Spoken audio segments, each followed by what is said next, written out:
Everybody, this is Frazer here with my next guest, Getano Bann, who will be coming on shortly. But I wanted to basically introduce my guest, who's appearing for Jazz International Day, and it's really, really exciting to have him here. Getano Bann is an award-winning, celebrated singer-songwriter and storyteller of Scottish and Torres Strait Islander descent. His songs are a fusion of poignant moments, lethal insight, and real passion. And you're going to hear that shortly.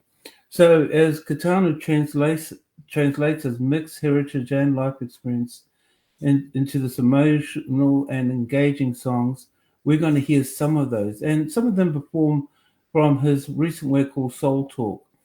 Very, very popular out throughout Australia, and has supported and shared the stage with numerous acts, including the Soweto String Quartet, Shane Howard and the Guana Band, Tim Friedman, Blue King Brown, Kavisha Masala, Archie Roach and Ruby Hunter, Christine Anu, Chris Wilson, Kevin Carmody, the Rimby Band, Mary G, Lindsay Pollock. It goes on and on and on and on. So I am really, really, really grateful to have him as part of my guest today for all of us. And before I bring him on, this really exciting guy, he's got a wonderful partner, Tony, who's an exceptional performer. And it's just wonderful to have him on board here. So without further ado, let me bring you Katana Barn. And this should happen shortly. And here he is. Yay! Thank you. Hey, Katana, thank you for taking this moment here. I just wanted for our audience, we're watching this live screen throughout the world for Jazz International Day. Maybe I just gave a little snippet, from your LinkedIn profile, but up to this date period of time, you performed a body of your work over 40 years plus, writing original music and doing a lot of partnerships of different types of performance places, and also actively advocating for your indigenous passion for your people. So maybe you could touch a little bit about some of those aspects that you feel, how you feel about your music with your culture, if that's okay. Yeah, Yeah. look, I think it began from birth. We have a, a practice in our family where we take the sweat from different parts of our bodies and we rub our children and we say, this is the family smell, this is your origin, this is your ghee, this is the family you belong to, and whatever you do in this family, whatever you do in this life is reflected upon your family. And then we give what we call spit, where we open the child's mouth and we literally spit into the child's mouth. And normally, before the children are born, we have visions of what they might be or what their life will entail. And my mother's vision for me was that I was going to sing in this life. And so I guess it began before I was even born. And in extended Torres Strait families, you're immersed by culture and the songs that your mother would sing at funerals. She would also judge the Saturday racing forms and singing the amazing Torres Strait hymns. I think she was asking for divine intervention in her selection of horses for the day. But music uh, has always been a part of, I guess, my experience to the extent where one time in my life I was a ballet dancer. And it's interesting as a musician reflecting on how dancers use music to connect with it, and the subtle movement of this hand is reflected in this piece of music. So when I write and compose, I I come from this place of I guess wholeness in thinking, how am I going to move the texture of the music and the sound. So, and all of these I guess of aspects which I learned from as a child, my mother smacking my behind, rhythmically to get me to sleep, or rocking me and singing me, or so yeah. So Yeah, yeah. and And throughout that time, because you've been involved in creative dancing, as well as being a facilitator, a music therapist, and also a host of different collaborations with Indigenous and non-Indigenous artists throughout Australia and overseas. But I suppose along that journey, you've just really introduced your culture, and then bit of drops of jazz and country and original indigenous music have all been poured into this mix right up to 40 years now. So maybe you Yes. could just share some of those periods in 10-year blocks, the times when Yeah. you. Well, I guess my love of jazz started accidentally. I think I was about 10 or 11, and I was heading down to where I lived in Mackay. There was the Pioneer River used to run through the middle of Mackay, and after huge floods, we'd always rush down there to see what was washed up on the riverbank. And when we made our way down to the river, on the railway bridge were guys with cassettes, and they were going through these cassettes and they were chucking them. And I figured they must have stole it from somewhere because they just had these large garbage bags. Hmm. And when we sort of came up, they said, "Kids, do you want to grab some of these cassettes?" And I thought, okay. So I went through the cassettes and their rejects, and there were things by George Benson. I think it was Wow. the White Rabbit album Oh or yeah, yeah, whatever. yeah, And then there yeah. was That's right. I'd never heard of George Benson, and then Nat King Cole. There was these double CDs of Nat King Cole and um, uh, Billie Holiday, and so there was this jazz repertoire of songs that I hadn't heard of because here in Australia. We listened to predominantly rock music when we were kids, so I was going home putting these playing these cassettes and music that I'd never heard before, which had all these different textures and scales, and that was my sort of introduction into George Benson, and I guess as I grew older, I wanted to emulate these artists, and and over the years, people say to me, "Geez, I love the way you use these major seventh chords or these ninth chords or 11th or 13th." And to me, it's like they have Wow. names. To me, it was just shape, you know. Yeah. And I remember, years ago jamming with you and Danny at Link Up, and to hear those chordal shapes that you would get on the piano and go, "Oh yeah, they're the," because as a guitarist you're sort of limited in your practice, but and Yeah. I think the sparseness of jazz chords give you moments of reflection, and so um, I've started writing some music for a children's show, and one of the songs called "Home Cooking," and it's got this: home cooking, finger licking. Wouldn't you like to give it a try? I travel the world, and then I'm using all these major chords, and this show is going to tour into remote Indigenous communities, and I wanted to give the kids a sense of a different sort of ambience or sound that they might be unfamiliar to. Mm. So, and the thing I like about jazz is the free flow. I mean, I've started playing bass in bass guitar in church, and I've never really appreciated the interplay between Mm. the drummer and the bass player, and you know playing modal things or just taking the bass to another sort of level and experience. And I guess the wonderful thing about in that church environment is you're trying to create a mood and you're trying to um, I guess play with people's emotions. And I find that some of those modal things I play on bass, I wouldn't have thought about it if I didn't um, um have the opportunity, I guess, over the years to appreciate what jazz can do. Yeah, so you described that these are elements that have come in your music, but yet you've been able to sustain a regular performance uh, agenda with some really great indigenous artists.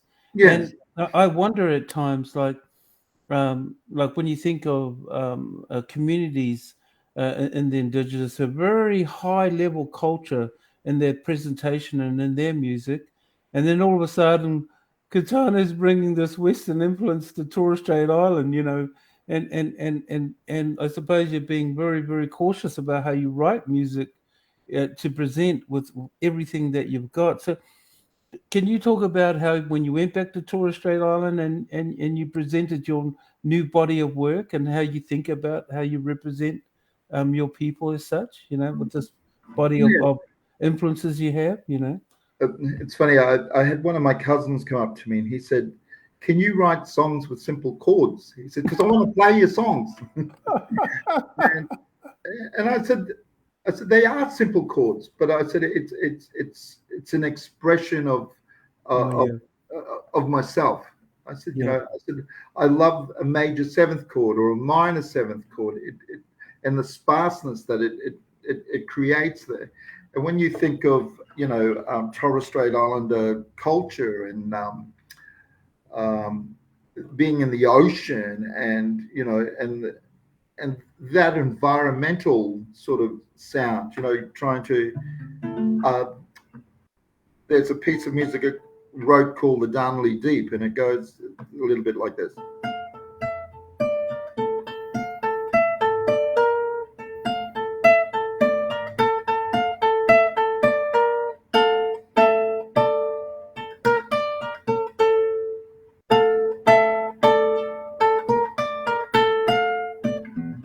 We work the seabed together, Peter tenders my line. From the stern of the Polaga, 40 fathoms I dive. And the wonderful thing about those jazz chords is they create a lot of space in there. And I Mm. think what space does, and I think for a lot of musicians, I think it was Carlos Santana says, it's not the notes you play, it's the notes you leave out that create that music. And and I guess in my composition work, I try and think where's the breath, where's the space, where's the opportunity for the listener to be Wow. um, drawn in. I was watching Victor Wooten talking the other day, and he said, I could do all that fancy stuff. He says, but he said that will make people look, but he said what I'm interested in is getting people to listen. And he said and the only way you can do that is to create space in the music. And Mm. I think that's what I try to do, and that's what I try to when I run songwriting workshops in the Torres Straits. I try and get the writers to look for the silence, because silence can make people nervous because they want to fill it up. It's got to have something. It's got to be something in there. But I think I say to them, the more sparse you can make the sound, the more people will want to come with you on whatever your journey is. I've just uploaded a little example. Just play a minute of Inside Salt Water. So this is your project called Soul Talk. So can you talk a little bit before I play this? Maybe I'll Yeah. play about 30 seconds of it, and then I'll ask you some questions. Yeah. My name is Getano, Bann. This is Soul Talk. This song is called Inside Saltwater. Thank you.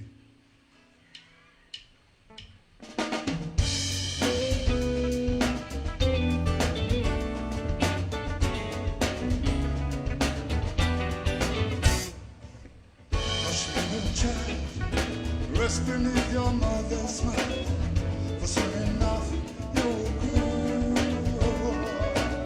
Then you'll make your way. You know it someday. But for now, just let it go. And breathe inside some water.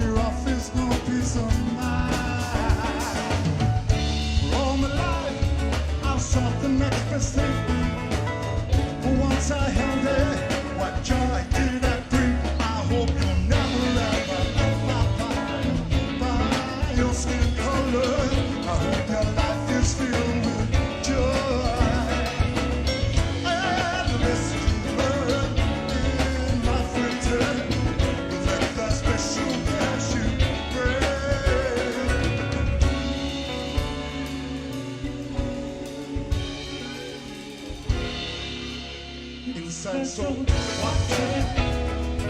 Breathe inside soul water.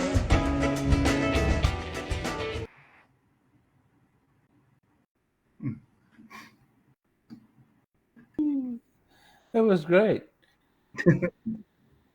Thank you.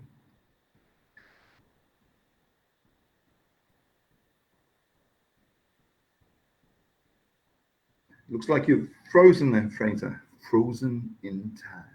Okay, I'll just put this back on. Frazer's frozen. No, you're okay now. Okay, all right. Okay, I'm back. Yeah. Yeah, you're back. And you're frozen again.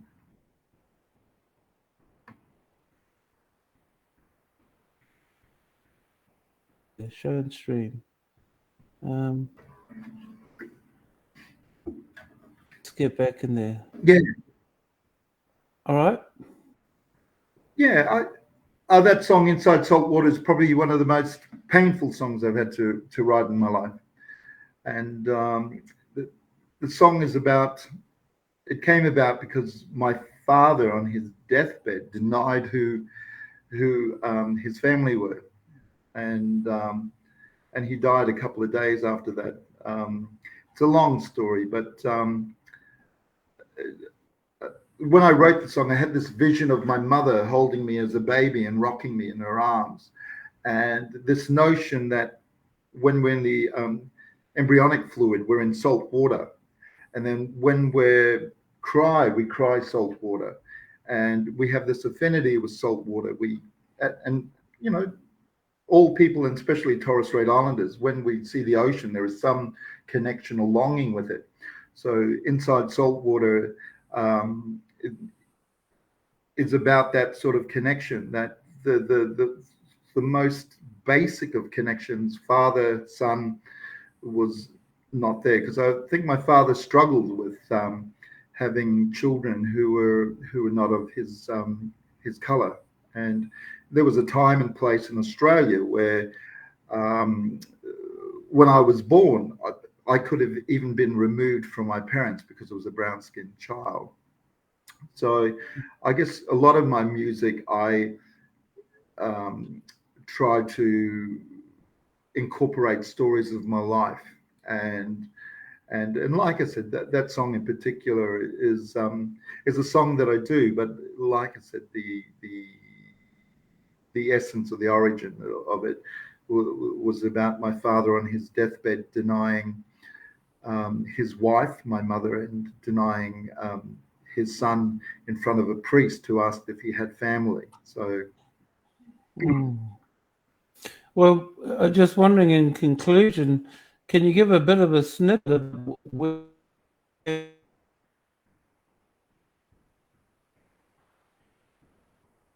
writer, facilitator, performing with someone?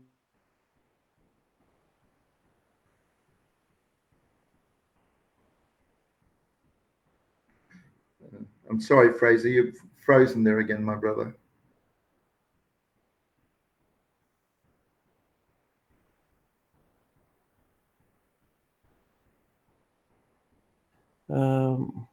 Okay. Can you hear me? Yeah, Can you hear I me? can hear you now. You stop talking, and you just sum up. Sum up.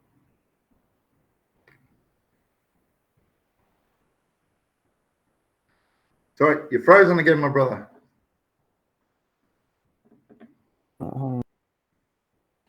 Yep. If you could up where you see yourself going, Okay. Look, it's interesting. I'm coming up to the big 60 next year, and I reflect on my life, and life moves so quickly. And I guess as entertainers or performers, we, to me, as a composer, as a songwriter, as a storyteller, to me, our life is but a series of stories. And these stories give our lives credit and meaning to ourselves, not to other people, but, in 20, years' time, when I'm 80 and I'm sitting in a chair and hopefully I'm still playing music and creating, all these songs will be snippets of my life, and I will have the opportunity to reflect on those. And the wonderful gift that we can give other people as creators is to give them snippets and moments in their lives. When they listen to a song, they go, that song speaks to me. That song is about that time in my life. And I think that's the wonderful thing about being a creator. And as a music therapist, I get to work with people for them to create stories of their lives. And I think to me, that's one of the most precious things, that opportunities I have, and humbling to sit with someone who's lost somebody, or they've lost a child, or they've even lost themselves because they've got dementia. And so I'm just grateful that I get to wake up each day and I get to create music with people as a music therapist. So thank you for the opportunity to